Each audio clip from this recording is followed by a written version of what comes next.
mock draft. Not until you sit down and you meet these guys and you go over and you meet them again, you meet them again, you meet them again, you keep doing your homework, keep talking to them. That's the one thing that they have over all of us. Yeah. They sit down and they talk amongst themselves specifically about these particular players. We as media, especially what we're in the outer circle.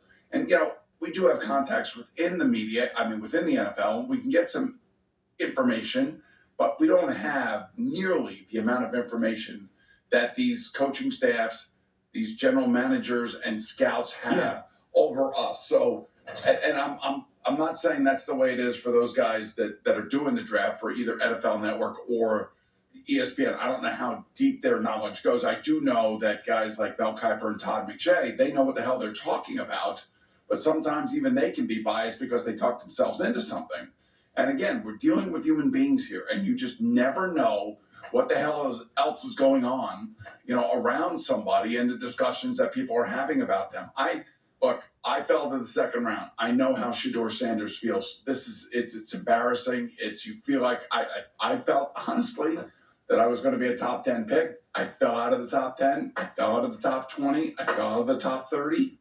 And next thing you know, I'm sitting there waiting for a phone call. And thankfully, that day was the same day because the draft was, I think it was 3 rounds in the first day. So I got picked the first day, but it was a long 4.5 hour wait for me. So this, unfortunately for Shedeur Sanders, and I hate the fact that it's happening to this kid. I hate it happens to any of these kids.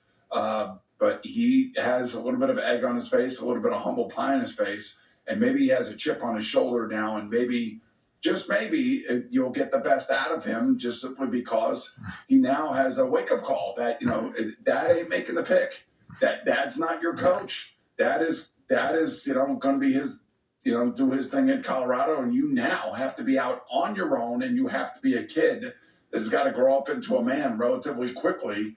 If you want to make it in the NFL, you are not going to be given anything in the NFL. The entitlement era right now is basically over for you. Because the last 4 years, he's been the entitled one along with Travis Hunter. They went to Jackson State together. They were immediately starters, and Travis Hunter played both ways. They go to Colorado to get together, so they're stepping up in competition, and the same thing happens.